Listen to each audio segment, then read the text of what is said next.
Siap.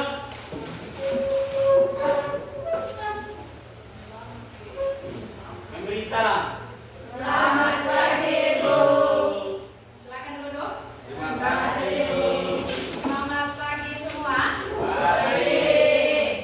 Bagaimana kalian punya kabar hari ini? Baik. Ibu juga apa kabar?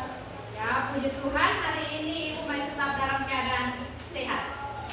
Jadi sebagai insan Tuhan, sebelum kita memulai dengan pembelajaran kita hari ini, kita awali kegiatan kita hari ini dengan doa. Untuk siapa yang bisa pimpin kita dalam doa? Silakan.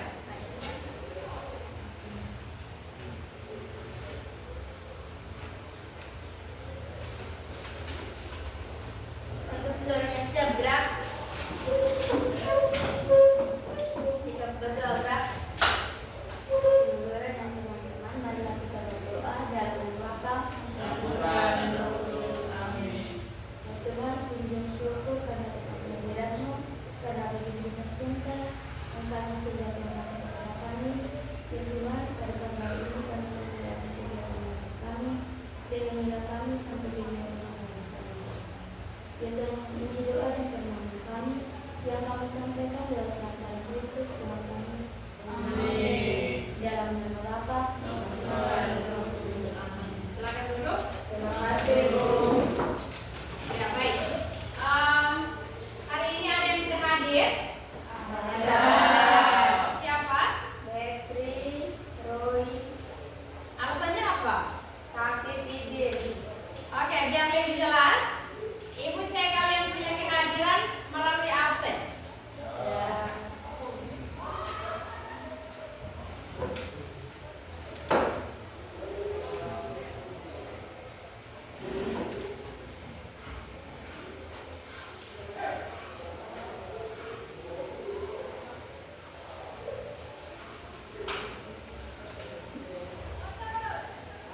Antonius Bria, Ada Ibu.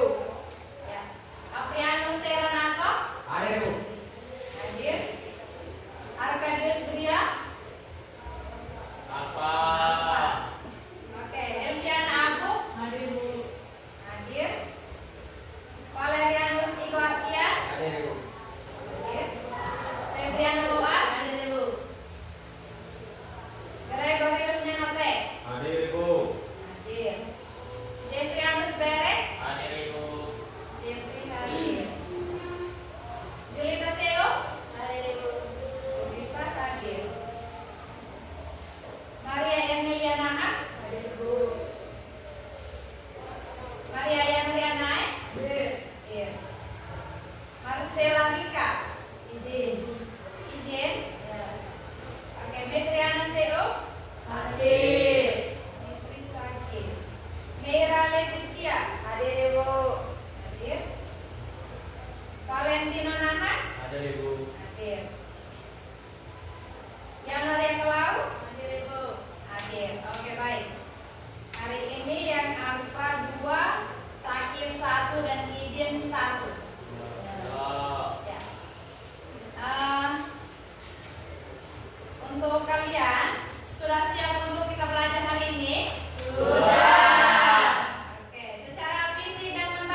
meneruskan langkah demi langkah sehingga tercapai tujuan yang diinginkan. Ya, di situ definisi dari teks prosedur adalah teks yang membuat cara untuk melakukan sesuatu secara tepat berupa runtutan langkah demi langkah sehingga mencapai tujuan yang diinginkan. Jadi misalnya ketika hendak membuat kue, kamu melakukannya sesuai dengan petunjuk, maka kamu akan mendapatkan hasil yang memuaskan atau yang diinginkan. Itu kita tidak akan bingung lagi. Dan usahakan langkah-langkahnya harus berurutan, mulai dari langkah yang pertama sampai yang terakhir. Kalian tidak bisa membolak-balikkan langkahnya. Misalnya kalian mulai dari langkah yang terakhir sampai ke atas. Itu tidak bisa, tidak diperbolehkan. Jadi langkahnya harus berurutan. Itu adalah pengertian dari teks prosedur.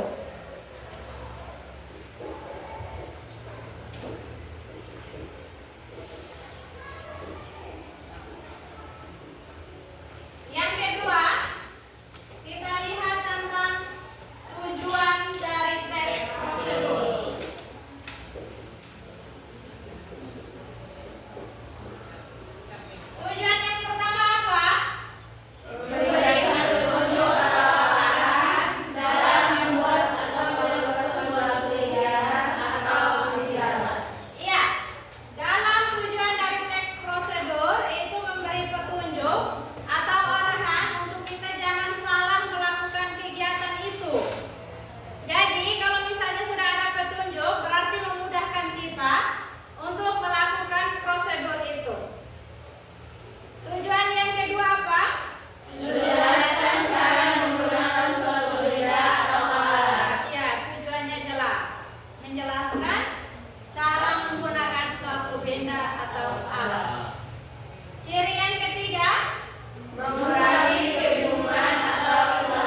imperatif biasanya ditandai dengan penggunaan partikel atau akhiran la, i, dan ka.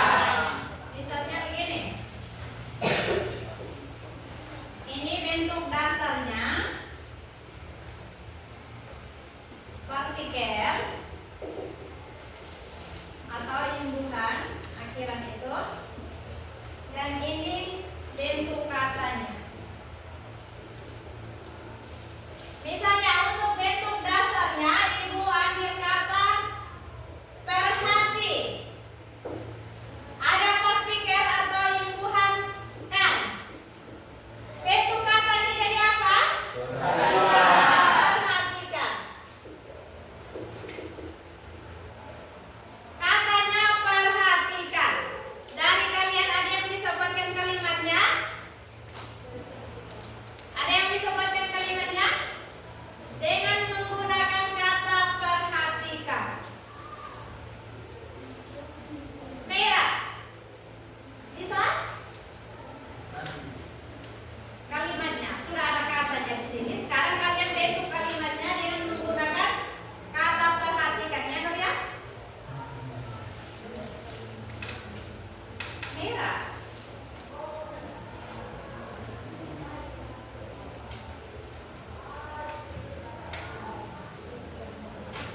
Ada yang bisa? Iya, coba. Perhatikan jawaban ini. Perhatikan jawaban ini. Kamu yang lain? Merah. Dewi? Iya, Nur ya? Coba perhatikan apa itu? Coba perhatikan apa benda atau alat itu. Yang lain? Arkian? Antonius? Randy? Aprianus? Bisa tidak? Harus bisa. Sudah ada katanya di sini, kalian tinggal tambahkan kalimatnya saja. Perhatikan apa yang mereka lakukan. Perhatikan apa yang mereka lakukan. Ya, apa lagi? Sudah, kita lanjut. Di sini ada bentuk dasar plastik. Kita tambahkan partikel atau imbuhan kan. Jadinya pastikan. Kalimatnya seperti apa? Ayo. Pastikan kelas tetap bersih. Pastikan kelas harus tetap dalam keadaan bersih. Apalagi? Antonius? Bisa? Bisa. Ya, Nur ya? Antonius, Aprianus. Sudah ada katanya, kalian tinggal tambahkan.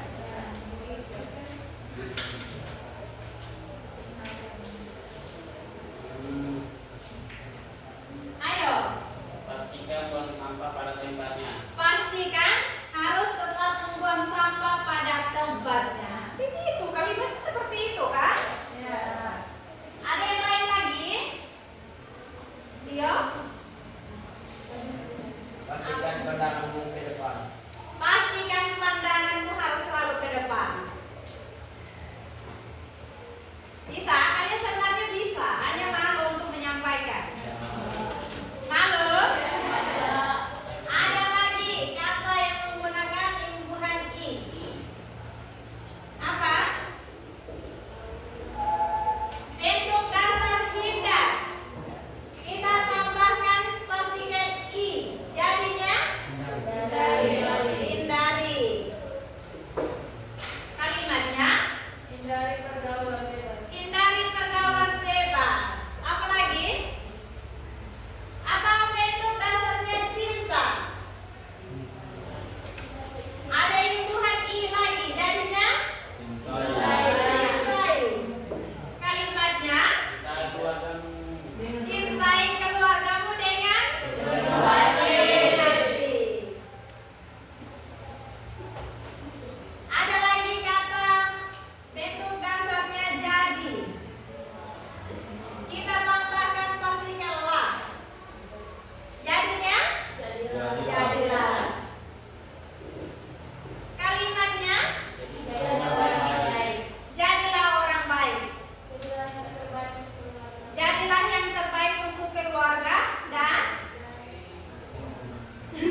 selanjutnya, kemudian, berikut, lalu, dan setelah itu.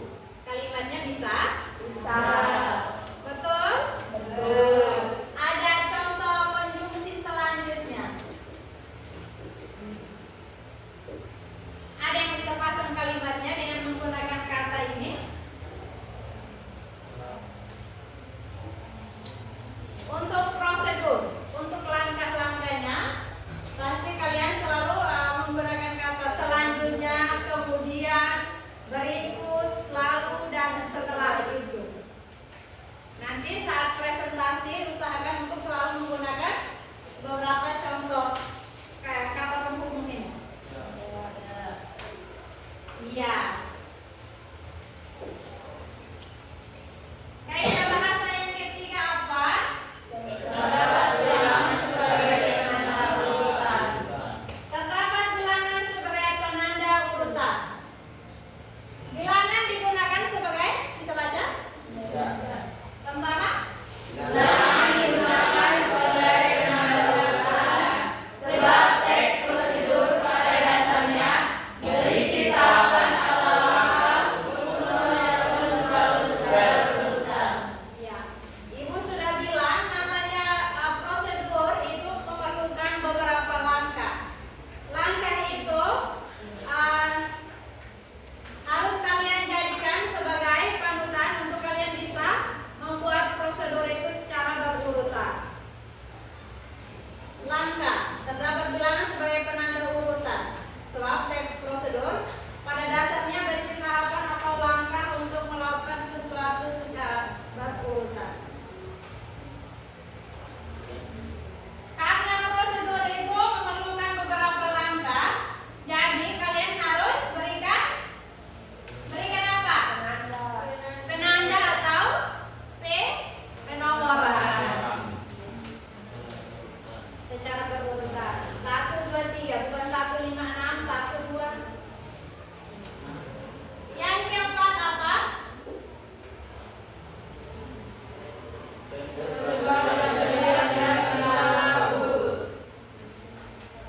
Kaidah bahasa yang keempat adalah verbal, material, dan infralaku. Baca.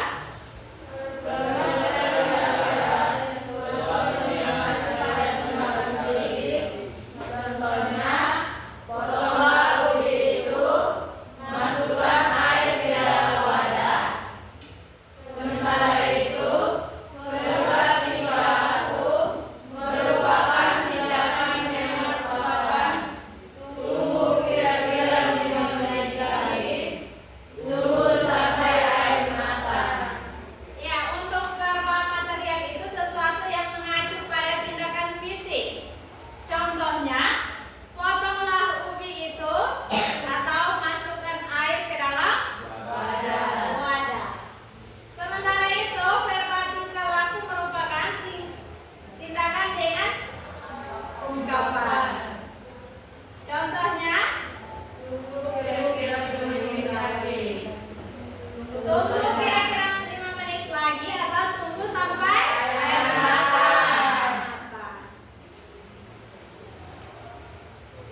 Oke, kita kelompok yang lain.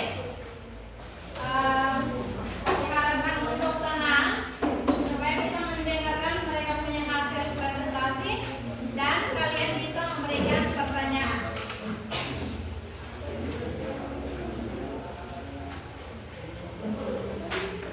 Oke? Selamat pagi untuk kita semua. Pagi.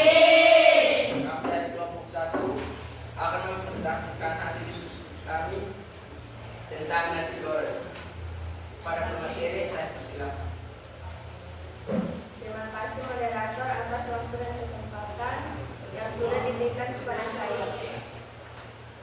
Proses cara membuat nasi goreng yang lezat. Struktur yang pertama, judul atau tujuan.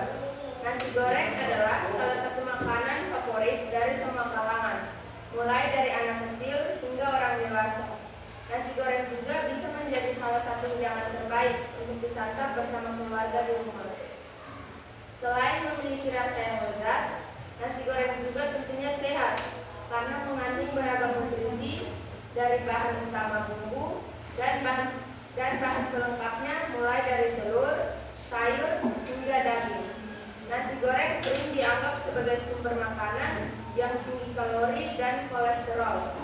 Hal ini dikarenakan bahan utamanya adalah nasi dan proses pengolahannya dilakukan dengan cara digoreng. Struktur yang kedua, alat dan bahan. Berikut adalah alat dan bahan yang bisa digunakan untuk membuat nasi goreng. Yang pertama, bahan 1 porsi nasi, 2 1 butir telur, 3 2 sendok makan kecap asin, 4 1 sendok makan minyak kuzen, 5 daun bawang, 6 penyedap rasa, 7 2 wortel dipotong kecil-kecil. Alatnya 1 wajan, 2 sutel, 3 kompor atau tungku api. Struktur yang ketiga, langkah-langkah. Cara membuat. Yang 1. Siapkan wajan berisi minyak dan panaskan dengan api sedang. Setelah minyak panas, masukkan nasi. 2. Tambahkan irisan daun bawang dan wortel ke dalam nasi dan aduk hingga merata. 3. Setelah 5 menit atau sayur sudah terlihat layu, sisihkan ke bagian samping wajan. 4. Masukkan telur, kemudian orak-arik. Setelah itu, gabungkan telur dengan nasi dan bahan lainnya dan diaduk kembali hingga tercampur sempurna dengan nasi. 6. Setelah tercampur, tuangkan minyak kuyen dan kecap, lalu aduk lagi sampai merata. 6. Nasi goreng lezat siap disajikan. Struktur yang keempat, penutup atau penegasan ulang. Dalam sajian nasi goreng sehat dengan bahan-bahan di atas mengandung sekitar 300 kalori, 6 gram protein, 15 gram lemak, 31 gram karbohidrat, dan 120 ml natrium. Jumlah nutrisi ini sudah cukup untuk mencukupi asupan nutrisi kita sehari-hari. Untuk menambah nutrisi, kita juga bisa memasukkan beberapa jenis lauk lainnya seperti lalapan, tahu, dan tempe. Anda dapat berkreasi membuat nasi goreng sehat dengan menambah bahan makanan lainnya sesuai dengan selera Anda. Baik, dari kelompok kami membuka sisi tanya jawab. Para kelompok yang ingin bertanya, silakan. Saya. Kandungan gizi apa yang terkandung dalam nasi goreng? Tulis. Kandungan gizi apa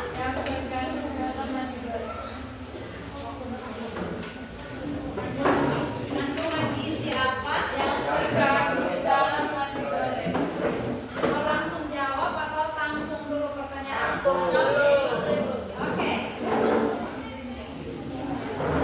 Berikutnya. Oke, dari kelompok 3. Apa tujuan utama dari kita membuat nasi goreng? Tujuan utama dari kita membuat nasi goreng.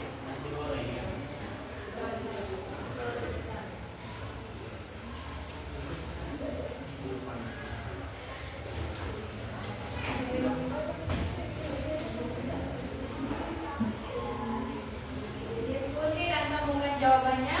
Kemudian kalian menanggapi pertanyaan dari kelompok 2 dan kelompok 3.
Sudah dapat jawabannya?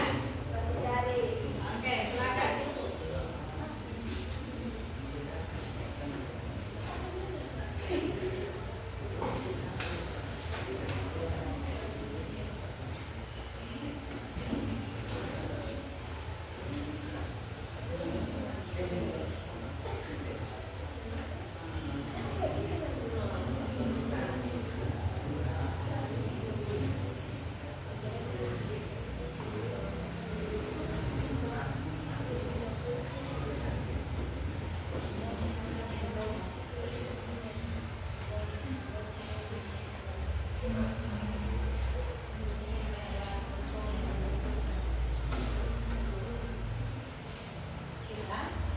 Sudah dapat jawabannya? Oke. Kelompok 2 dengan 3 dari kelompok 1 sudah siap untuk menjawab. Baik, saya akan menjawab pertanyaan dari kelompok 2. Kandungan gizi apa yang terkandung dalam nasi goreng? Jawabannya, kandungan gizi nasi goreng sangat bervariasi, tergantung bahan tambahannya, tetapi secara umum mengandung energi, kalori, karbohidrat, lemak, protein, serta vitamin dan mineral seperti vitamin B, fosfor, zat besi, dan kalium.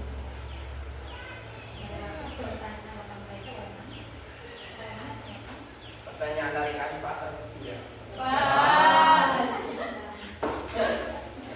Masih ada yang menanggapi jawaban dari kelompok 1?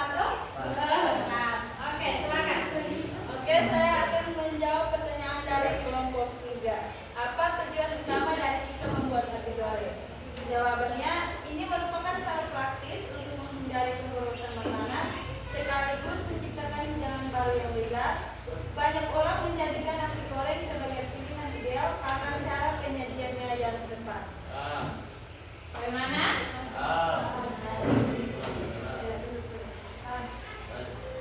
Baik, hanya ini saja presentasi kami. Jika ada kesalahan kami mohon maaf. Sekian dan terima kasih.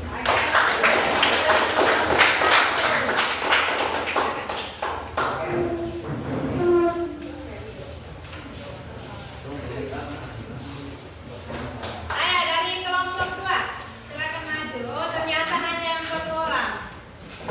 Sebenarnya 5 orang.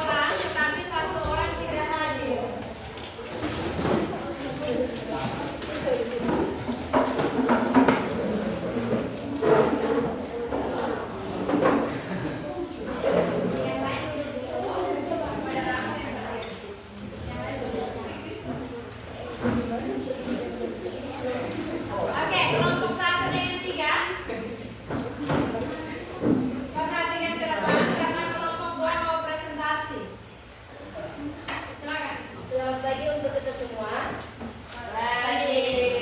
Kami dari kelompok 2 akan mempresentasikan hasil diskusi kami tentang cara membuat agar-agar. Waktu dan kesempatan saya berikan kepada pemateri. Moderator dulu. Terima kasih moderator atas waktu dan kesempatan yang telah diberikan kepada saya. Kami kelompok 2 akan mempresentasikan hasil diskusi kami tentang prosedur cara membuat agar-agar. Struktur yang pertama, judul atau tujuan.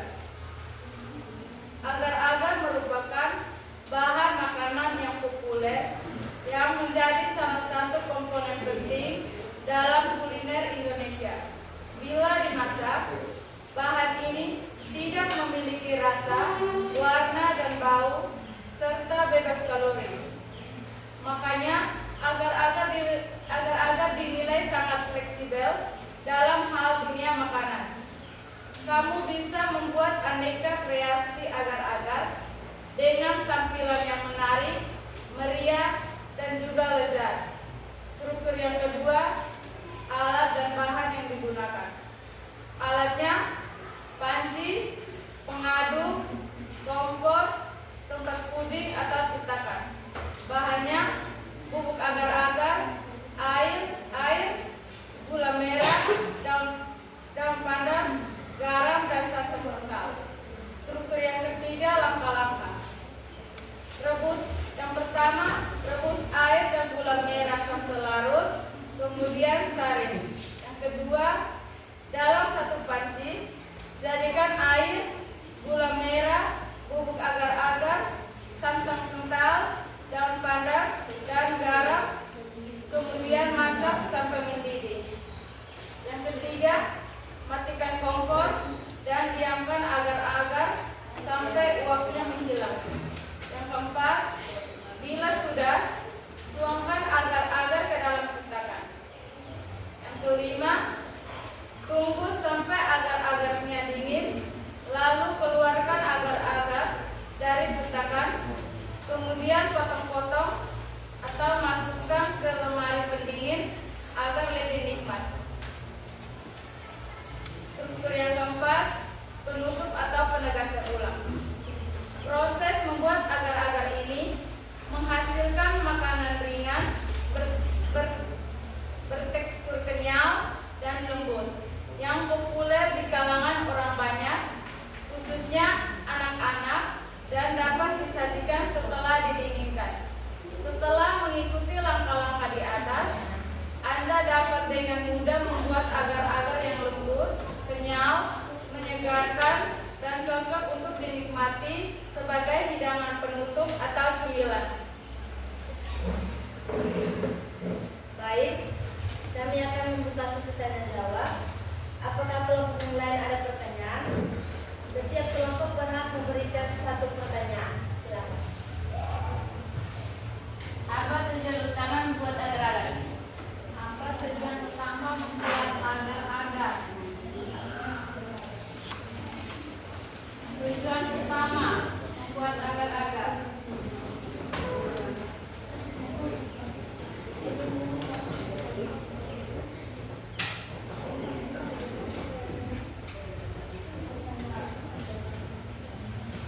Moderator tanya kelompok 3.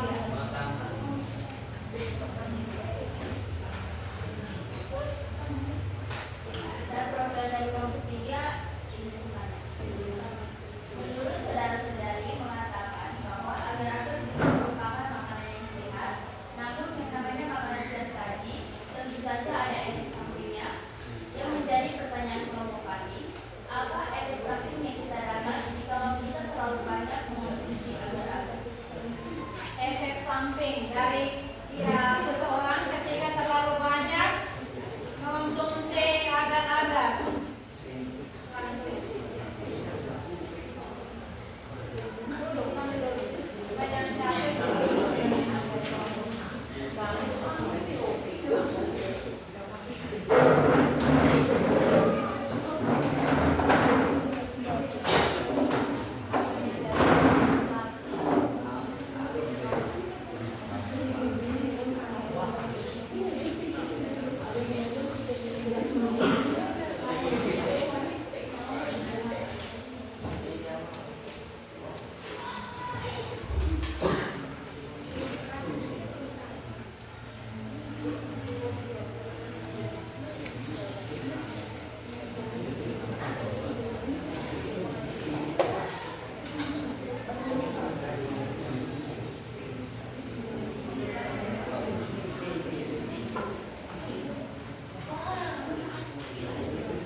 Tujuannya adalah sebagai makanan penutup yang lezat dan sehat karena teksturnya yang enak dan tinggi serat yang membantu melancarkan pencernaan dan memberikan rasa kenyang serta dapat digunakan sebagai bahan pengental dalam masakan atau sebagai alternatif bagi vegetarian. Bagaimana tanggapan dari kelompok satu? Pas. Oke, lanjut. Jawab pertanyaan dari kelompok 3. Siapa? Edi. Oke. Baik, saya akan menjawab pertanyaan dari kelompok 3. Makanan agar-agar umumnya aman, namun tetap ada efek sampingnya terkait jumlah dan cara mengonsumsinya. Jika kita terlalu banyak mengonsumsi agar-agar, maka dapat menyebabkan perut kembung. Beberapa orang juga mengalami reaksi alergi ringan seperti gatal-gatal dan ruam pada kulit. Bagaimana tanggapan dari kelompok 3? Pas. Mohon maaf jika ada kesalahan kata. Sekian dan terima kasih.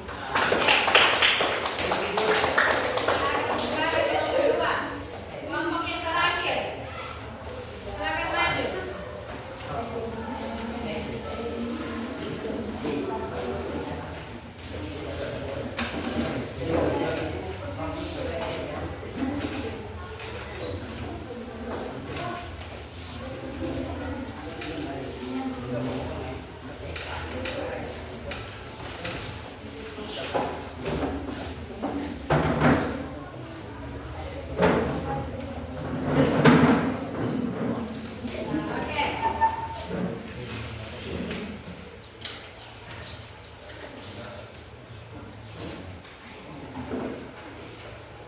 Baik, selamat pagi untuk semua.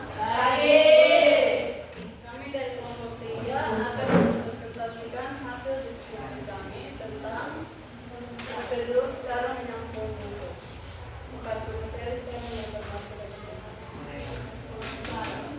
Terima kasih moderator telah memberikan waktu kepada saya. Struktur pertama, judul atau tujuan. Buku merupakan salah satu barang yang mudah kotor, bahkan rusak, sehingga perlu dijaga dengan baik. Salah satu cara untuk menjaga buku yaitu dengan memberikan sampo. Penting untuk mengetahui bahwa menyampur buku dengan sampo plastik. Struktur kedua, alat dan bahan yang digunakan untuk menyampur buku. Alat yang pertama, gunting atau cutter. 2, isolasi atau selotip. 3, penggaris. 4, header bila diperlukan. Bahan yang pertama, buku yang akan disampul. 2, sampul plastik atau kertas karet. Struktur ketiga, langkah-langkah cara menyampul buku. Langkah pertama, bentangkan sampul, sebarkan letaran sampul plastik atau kertas di permukaan datar. 2, letakkan buku, posisikan buku di tengah-tengah sampul yang akan dibentangkan. Sisakan ruang sekitar 2-3 cm di atas dan di bawah buku. 3, lipat sisi samping. Lipat sampul di bagian depan ke sisi buku. Pastikan lipatan rapi dan pas dengan ukuran buku. Beri sisa sekitar 4-5 cm untuk bagian sisi tersebut. 4, lipat sisi atas dan bawah. Lipat sisa sampul bagian atas dan bawah ke bagian dalam buku. 5, potong sisa bahan. Potong sisa sampul agar lebih rapi, terutama untuk bagian ujung. 6, buat potongan segitiga khusus plastik. Untuk sampul plastik di bagian ujung buku, Anda perlu menggaris bagian atas dan bawahnya, membentuk segitiga agar tidak menimbulkan tekanan yang dapat menusuk sampul. 7, bentuk sudut. Lipat dan rekatkan keempat sudut sampul ke bagian dalam buku dengan isolasi agar sampul tidak mudah lepas dan terhidrat. Struktur keempat, penutup penegasan ulang.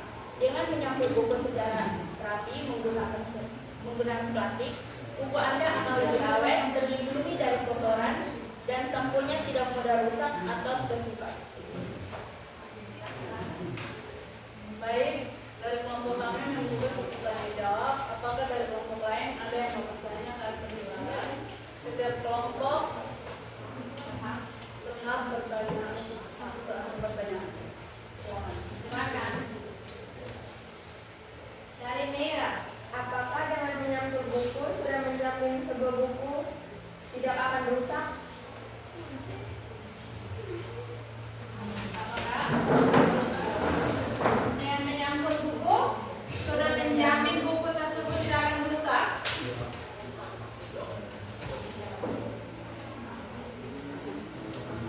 Pertanyaan dari kelompok 2. Saya, Ya. apa tujuan dari menyampul buku? Apa tujuan dari menyampul buku?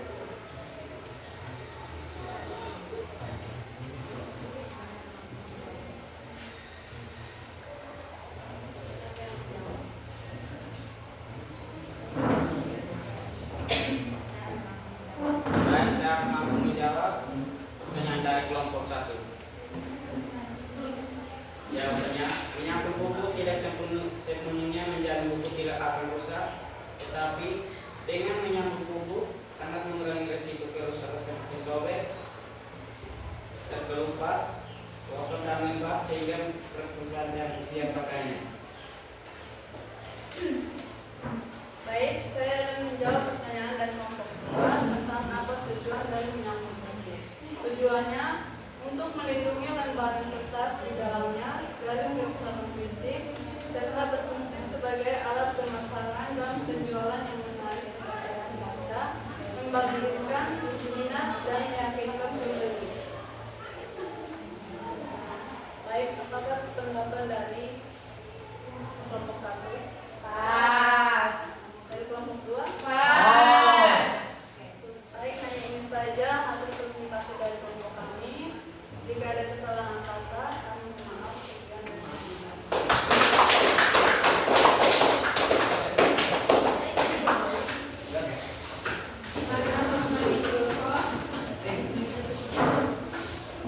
Silakan kembali ke posisi semula.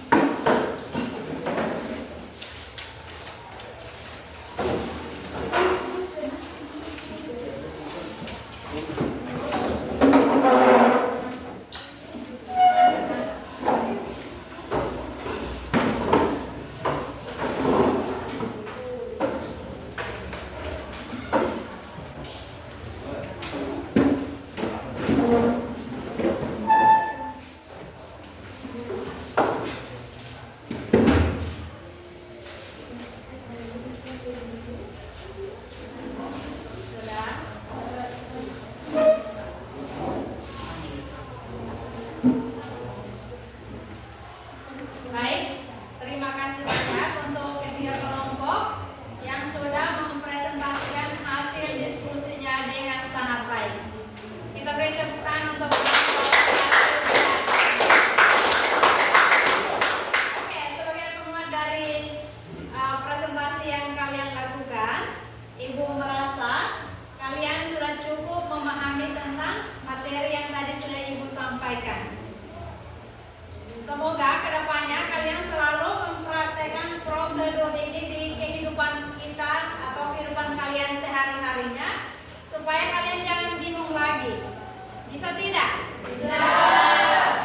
Oke, sebelum kita menutup pertemuan kita pada hari ini, Ibu mau tanya dulu. Ada yang mengalami kesulitan? Saya Bu, Ya. Kesulitan yang dia dapatkan apa? seperti yang saya dapatkan dalam mempelajari materi ini adalah 1. Menyusun langkah yang tidak tuntut, 2. Kesulitan yang mengeluarkan ide, 3. Keterlibatan yang kurang aktif. Yang pertama apa? Kurangnya? Yang pertama apa?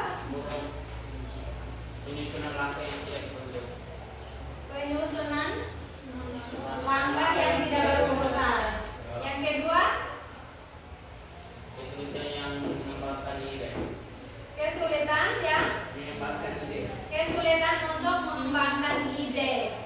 Yang ketiga, ketiga, keterlibatan yang kurang aktif. keterlibatan yang kurang aktif. Ya, itu kesulitan yang kalian alami. Ada yang setelah mempelajari materi ini, ada yang mendapatkan manfaat untuk mempraktekkan prosedur di kehidupan sehari-hari. Ya, Mampu memberikan informasi panduan yang jelas. mampu memberikan panduan informasi yang jelas, Mempermudah proses melakukan sesuatu. mempermudah proses untuk melakukan sesuatu, Meningkatkan keterampilan komunikasi. meningkatkan keterampilan komunikasi. Kalian yang lain bagaimana? Dapatkan manfaat dari pembelajaran ini tidak?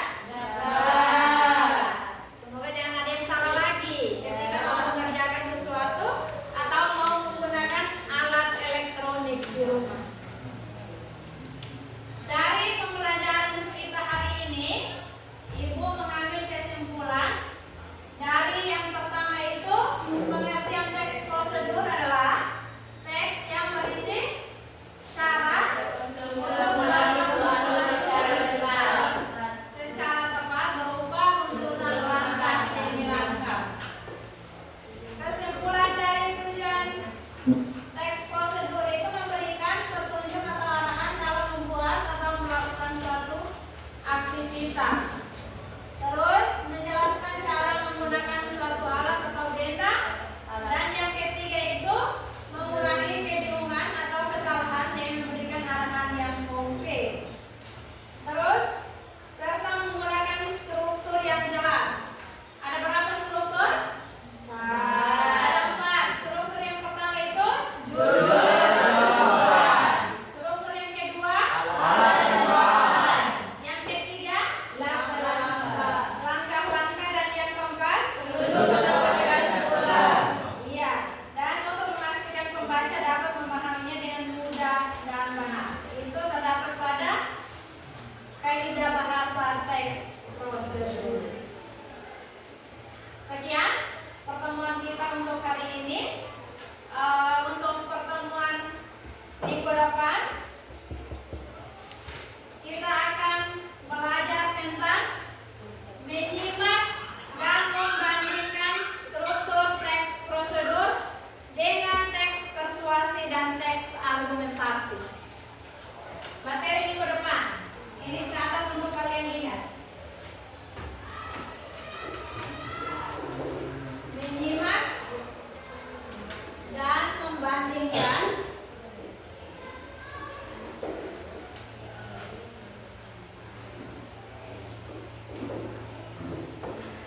struktur teks prosedur dengan teks persuasi dan teks apa? Argumentasi. Ini pertemuan kita pada minggu berikutnya. Kita akan belajar tentang menyimak dan struktur teks prosedur dengan teks persuasi dan teks argumentasi. Tadi kita sebelum mulai pembelajaran kita awali dengan doa. Jadi sebelum kita beristirahat, kita tutup dengan doa. Silakan yang bertugas.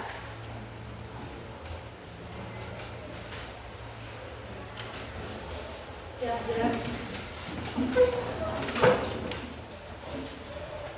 Marilah kita siapkan hati dan berdoa untuk menghadap doa. Dalam Bapa dan Putra dan Roh Kudus. Salam Maria. Salam Maria, penuh rahmat, Tuhan sertamu. Terpujilah engkau di antara wanita, dan terpujilah buah tubuh Yesus. Santa Maria, Bunda Allah, doakan kami dosa ini, sekarang maupun mati. Amin. Dalam Bapa Putra dan Kudus.